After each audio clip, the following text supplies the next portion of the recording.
what did my great-grandfather do next? Asked the boy king. I know that you want to hear more of Count Roger, my young king. But there are many lessons to learn from the other Hautevilles. While your great-grandfather was uniting Sicily, Robert Guiscard looked east to a Byzantine empire reeling from its crushing defeat at Manzikert. He arranged for an Orthodox monk to claim that he was a deposed emperor in need of Guiscard's support. Guiscard recognized, however, that he could not devote his full attention to such a campaign. The ceaseless feuds between Pope and Holy Roman Emperor would inevitably draw him back to Italy. He therefore assigned the command of the expedition to his eldest son, Bohemond. 20 years before, when Bohemond had been a boy, Guiscard discarded Bohemond's mother to marry a local Lombard princess for a momentary advantage. The first marriage to Bohemond's mother was ruled invalid by a compliant pope, reducing Bohemond to a bastard. By tradition, nothing of Guiscard's would pass to Bohemond. But this obstacle only hardened the warrior prince.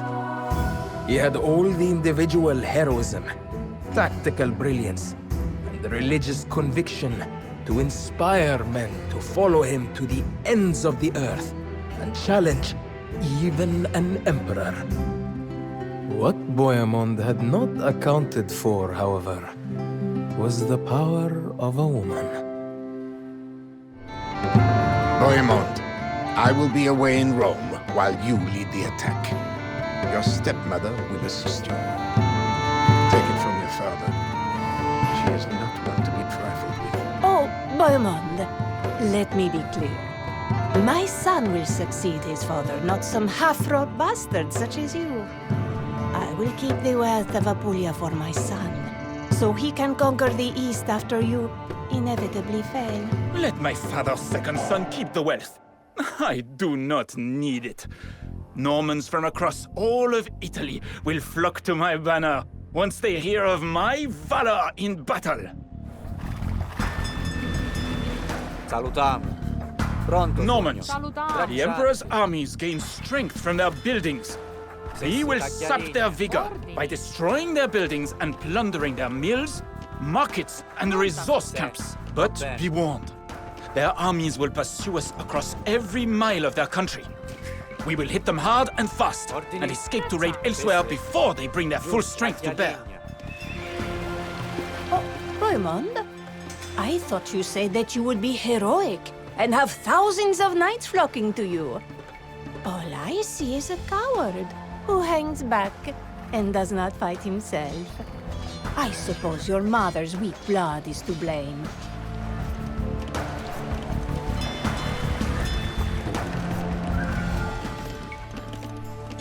Take the resources back to Italy. We do not need the gold my father's wife hoards for her misbegotten son.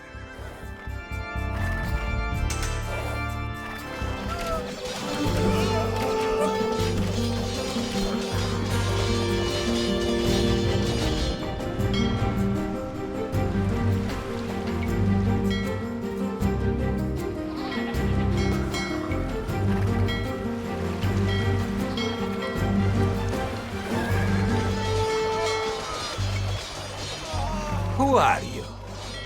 I thought I would be fighting with the great Robert Guiscard. But instead, he sent some bastard knight.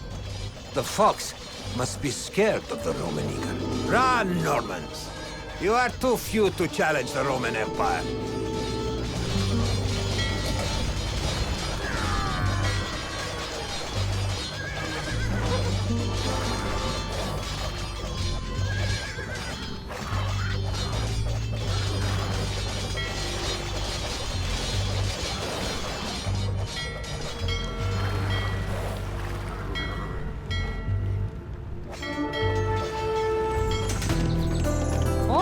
Bohemond, I came to see what my nephew is up to. You are much like your father. Maybe Italy is too small for you. And you should look further east. I will leave you with some knights. Take care of them. I expect them to return to Sicily in one piece with stories of your exploits.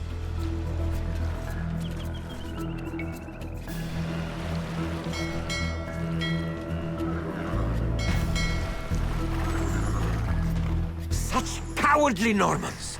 Stand and fight me! My lord, these priests belong to an oppressed religious sect called the Bohemond. They say they have many secret followers among the Empire's soldiers. For a small payment of gold at my lord's castle, these Bohemond spies will report the locations and movements of the enemy armies for a limited time.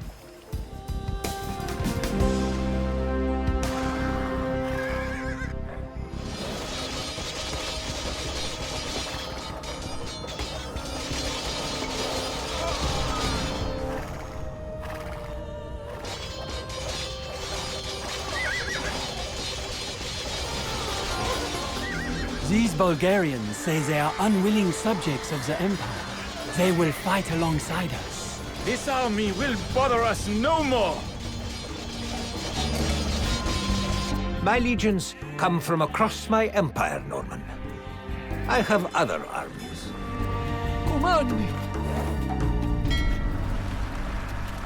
Norman! My hordes are hungry for blood and plunder. Destroy the Greek towers that block our way, and I will unleash my hordes against the Byzantines.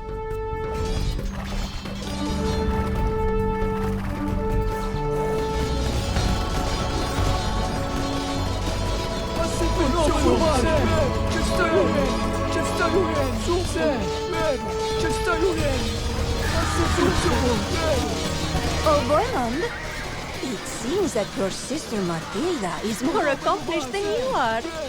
As we speak, she marches with her husband, the esteemed Count Berenger, to conquer Valencia.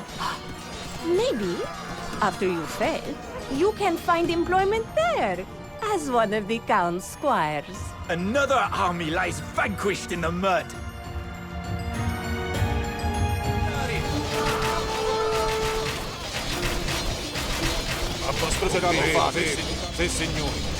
The Bohemond spies return to the shadows.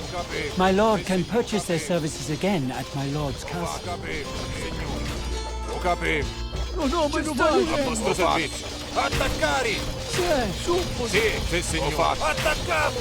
Combattere! Attaccamo! Sì, signore. Attaccare! Combattere! Attaccare! Combattere! Attaccamo! Attaccare! Sì, vostro sapere, signore. Attaccare!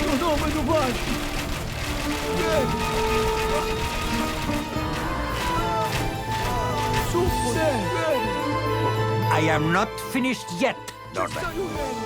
We will meet again. You may have defeated the Greeks, Bohemond, but believe me, I am not finished with you. My son will soon take the throne, and you will never set foot in Italy again.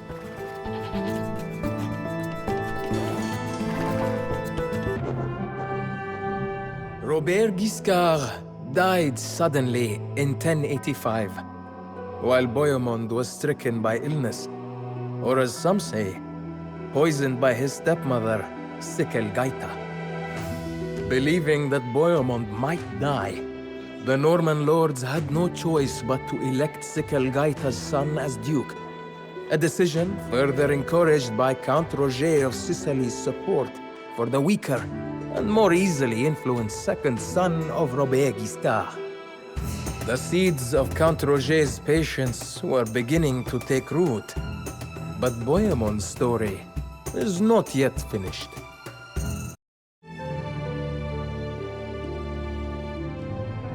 Bohemond never forgave Count Roger for siding with his younger brother, but other events would draw Bohemond away before he could threaten Norman unity. As bands of knights and foot soldiers passed through Sicily on their way to the Holy Land, Roger arranged for Bohemond to linger amongst them. Lured by the promises of lands and eternal glory on crusade, Bohemond too set out for the east. Bohemond retraced the path through the Byzantine Empire that he had taken only a few years before, while warring against the Emperor Alexios Komnenos. Now, however, he came to Constantinople as an honored guest, kneeling before his old adversary, and promising to restore the Empire's territories in the Holy Land. Bohemond, of course, shared his father's cunning, and had no intention of following through with such a promise. When the Crusaders besieged the ancient city of Antioch, Bohemond resolved that it should be his. Mustering the cunning of his heritage, Bohemond told the Emperor's men that the other Crusaders planned to assassinate them, causing them to return home. He then bribed a local garrison commander to open Antioch's gates, but only after he had secured the sworn promises of the other Crusader princes that the first among them to enter the city would rule it. Unfortunately for Bohemond and the Crusaders, a great Turkish army was on its way. Already worn down by 8 long months of siege, Bohemond would need every ounce of his courage and his skill to survive. Stay close to the walls, men. The Turks are trying to lure us out to be shot full of arrows. Never chase the Turks into the open. We will kill them at the walls. Now, arrange the defenders. The Turks will attack again soon. Giusto. Va bene. Muratori. Muratori. Sì, sì, signore, a vostro servizio. A vostro servizio. The heathen comes! Show the Turks our resolve! A vostro servizio. Lo faccio.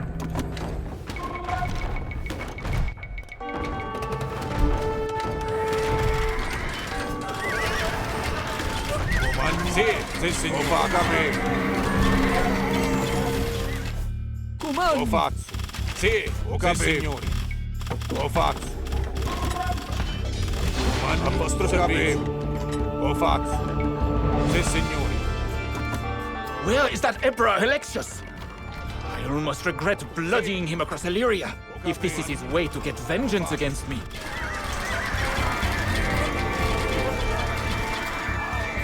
Sì. Sì, signore. Sì, signore. Lo faccio. Lo capivo. A vostro servizio. Lo faccio. Sì, signore. Lo capivo. Lo faccio. Sì, signore. Lo capivo. Combattere. Attaccare. Comandi. Attaccare. Sì. A vostro servizio.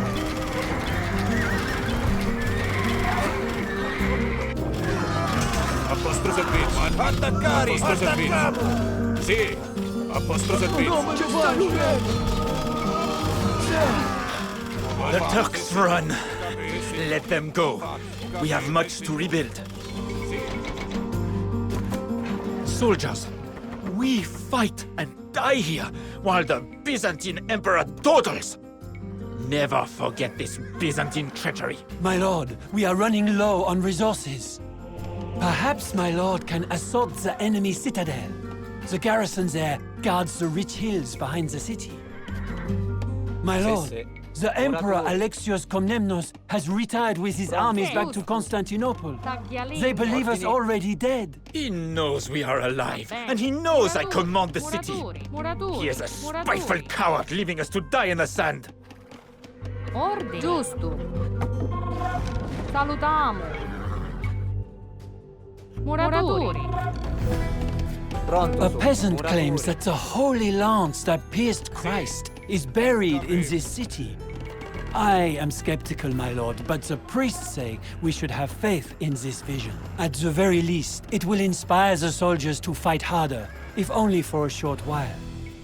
My lord should be tactical in choosing when to reveal this holy lance.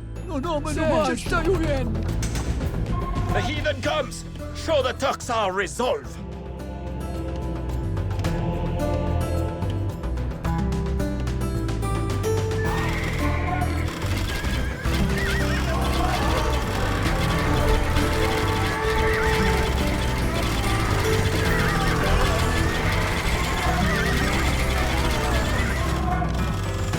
Sì, ho capito, ho fatto. A vostro servizio. Sì, ho capito. Attaccare!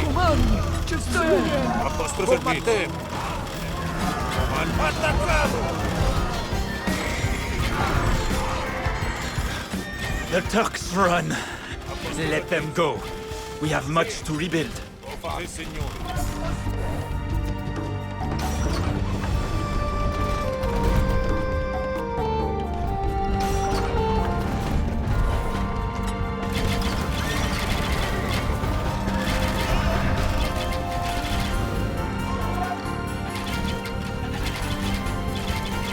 The heathen comes! Show the Turks our resolve! A vostro servizio. Attaccare! Combattere!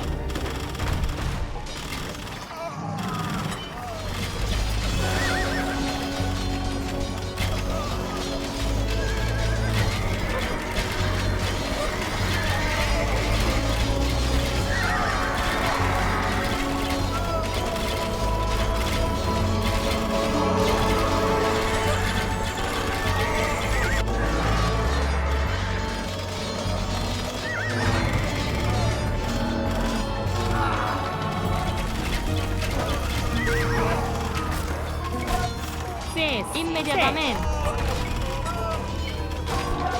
Muratori. Sì, attaccare! Turks waver! Hold on a little longer! A vostro servizio. Ho capito. My lord, Sì, the signore. Holy Lance has been revealed to the soldiers. They are inspired. Sì, signore, ho fatto. Combattiamo. Sì. Attaccare! Attacchiamo! Sì, ho capito. Combattiamo. Attaccare! Run! They finally run! On to Jerusalem!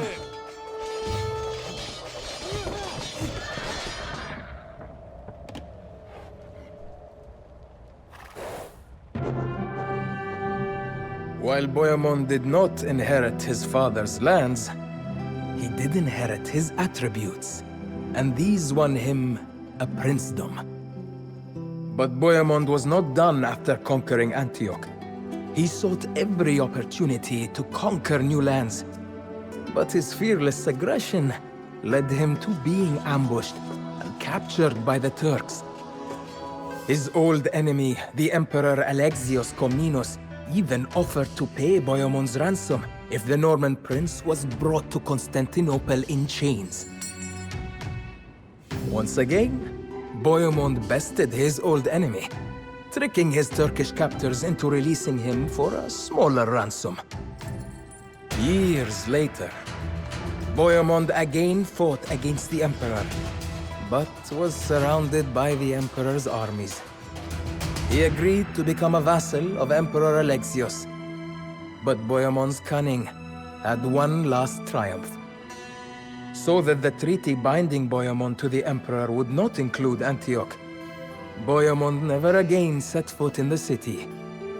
He died in Sicily, leaving his son to succeed him in his hard-won Eastern princedom.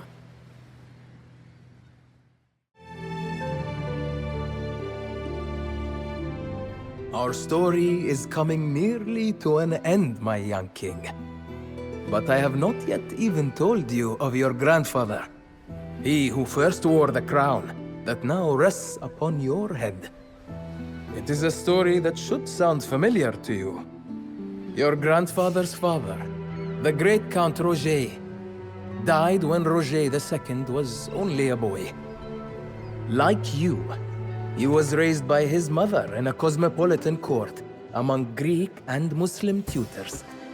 While such an upbringing meant that the young Roger lacked the martial confidence of his forebears, he instead gained skills for diplomacy and statecraft that would prove far more valuable.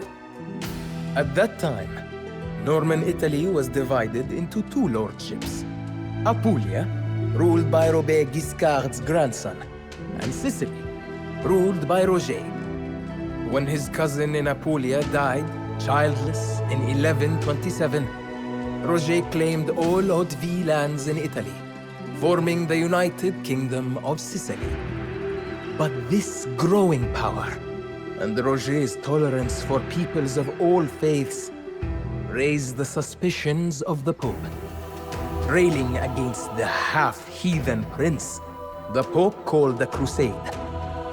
Roger's Norman vassals, led by his own brother-in-law, rose in rebellion, while a mighty German army, headed by the Holy Roman Emperor himself, marched down the length of Italy. But Roger had grander ambitions than fighting Normans and German princes. He had a kingdom to build. Look at this baptized Sultan. Too busy playing dress-up as a Saracen prince to come and fight a real man. Your Majesty, we have pulled our forces from most of Italy, as you commanded.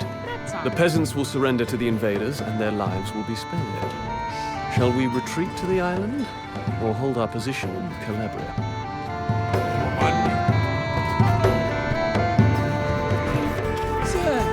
When I was a little boy, I heard stories of your father and your uncle. Who would have thought that you would become a plaything of Saracens? It must have been your mother's doing, hmm? Your Majesty, the scholar Al-Idrisi wishes to speak with you. Great Saeed, I ask a humble favor.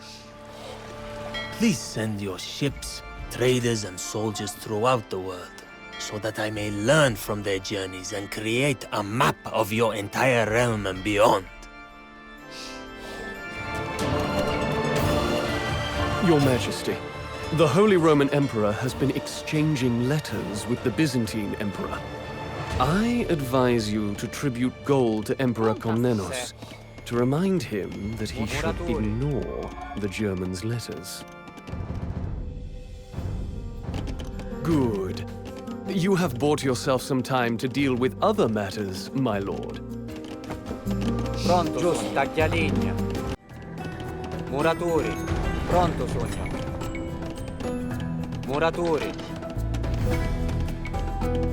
Muratori. Ordine. Immediatamente. Taglialegna. Salutiamo. Muratori. Muratori. A little more gold is needed to keep the Byzantine Emperor away from Italy. Good. You have bought yourself some time to deal with other matters, my lord. You are beneath me. I go now back to Germany, Henry. Send his head back to Worms, and I will make sure that you and our little lion cub become emperors after me.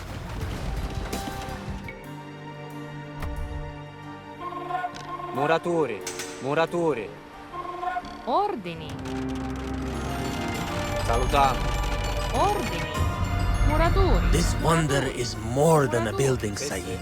Muratori. It is the future. Ordini. Muratori. Men and women will look upon its walls and remember that here was where the people of all faiths and cultures stood together in peace.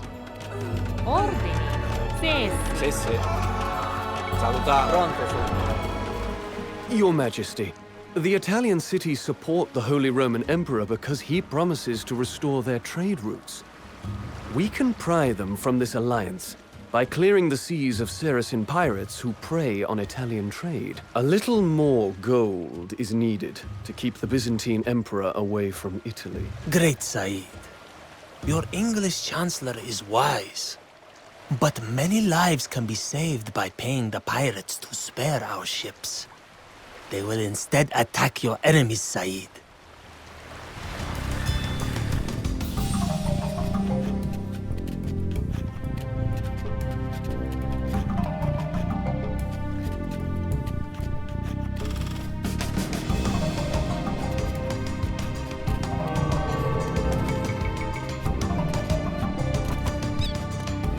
Salutamo. Ordini. Poets, scientists, and artists came to Sicily from both the Islamic and Christian worlds, welcomed with admiration and tolerance. The long gestating seeds of Count Roger's patience, planted in this most fertile soil, had finally awoken and flowered under King Roger and this bright kingdom in the sun. As for the Holy Roman Emperor, he died in the mountains on his way back to Germany. His throne stood empty for many years, though his grandson, styling himself Henry the Lion, would lay claim to it. Ultimately, it was your German grandfather who finally restored the Holy Roman Empire and united Germany and Italy. You see, my dear Frederic Roger, in your name, you carry the legacies of both of your grandfathers. One, whom your German tutors adore, was, of course, the great Frederic Barbarossa. But the other, half Norman, half Italian, but fully Sicilian, was most like you. And that, my young king, is the story of how your family built the kingdom that you now rule. The young king watched me for a moment. He stood up, thanked me for the lecture, and walked away. About halfway through the garden, he stopped and stood silent for a while, and then asked thoughtfully, Do you think that I will be their equal? A new Guiscard? Or Roger Boso? Or King Roger? My king, I said, in time, you will outshine them all.